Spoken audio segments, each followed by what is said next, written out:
Hey guys, at Walker Stalker, Laurie Holden was on a panel with Scott Wilson, and I want to say it's Iron. Is that how you pronounce it? Singleton, T Dog, and Herschel. And once again, the question came up about her role of Andrea on the show and Andrea's longevity or the longevity that didn't happen. And honestly, I just wanted to discuss from a thematic standpoint. I don't see where there would have been any room for Andrea anyway. Starting with, just even starting from point one, when Rick first meets her in episode two, there was just no chemistry there. It's just like a void.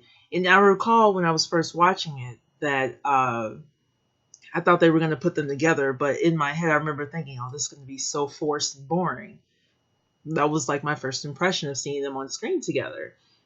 So even if you put that aside, the moment that Rick met Michonne, like it was just instant. Like the chemistry there was instant, in my opinion. I just don't see where there would have been room for Andrea if she had been, the leader of uh, Woodbury.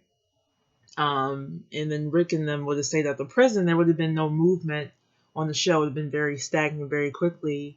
It's so, in my opinion, I just don't think that it would have made. I don't know what happened in the writers' room from season one to season three when they decided to kill her off. I know there's a lot of changes and stuff behind the scenes, but I just don't see how that would have worked. So I think they just, they have to do stuff every once in a while that's radically different from the comic.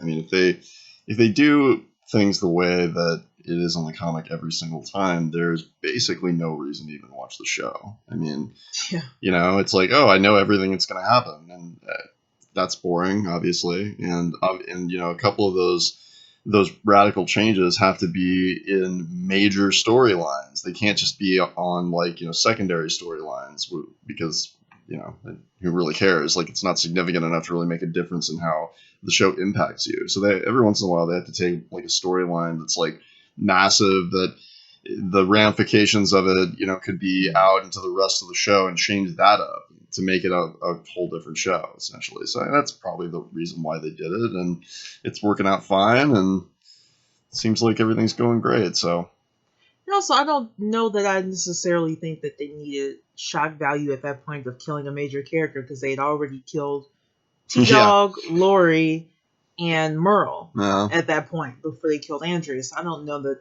there was necessarily that either. Like they already had a huge kill point for that season for key players. So, but yeah, I wish Laurie Holden all the best, and